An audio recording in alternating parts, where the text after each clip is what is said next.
magandang araw guys. Magpapagiling naman tayo ng mais para magiging bigas. Dito tayo ngayon sa Cagalio sa may Fatima, Liloy, sa Zamboanga del Norte.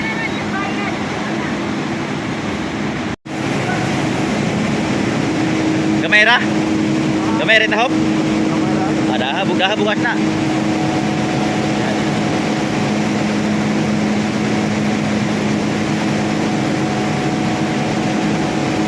Daming nagpapagiling ng mais dito guys ngayon.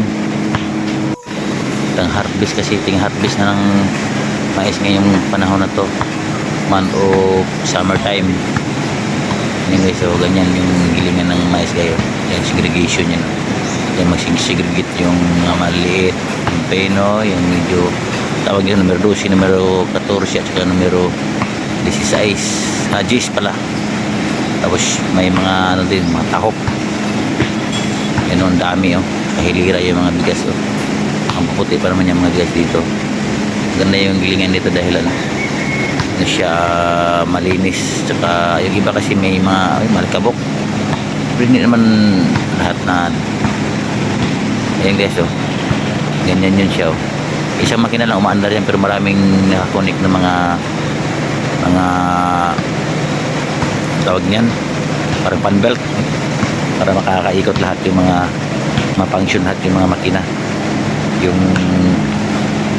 mga gilingan. Kasi marami kasi nagpapagiling. Ayan. Yan, yan, segregate yung mga ano. Yan, bigas na yan, oh. Pwede na sayangin yan. Excuse me po. Ganyan yan guys, oh. Yan, nagbabibrate yan para mag-segregate yung giwala yung peno saka yung medyo malaki-laki. Tawag sa amin dyan numero 12, numero G. Ang medyo malaki-laki yung butel, numero G. Sunod yung pino-pino, numero 12. Tapos yung numero 14 yun ang tik-tik. Yung 16 naman yun ang binlod, pino na yun.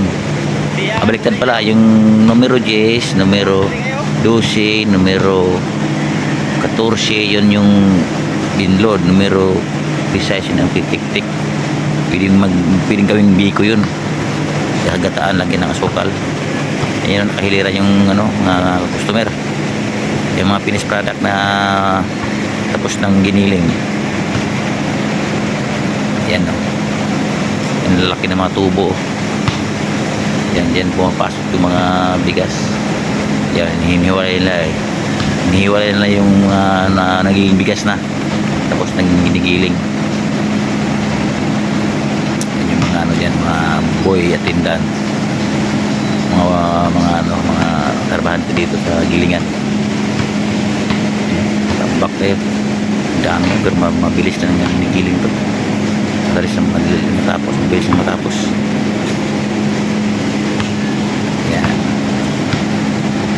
Alright guys, hanggang dito lang po tayo. Maraming salamat sa panonood. Thank you for watching. Don't forget to subscribe to channel Albert Adventure. Bye.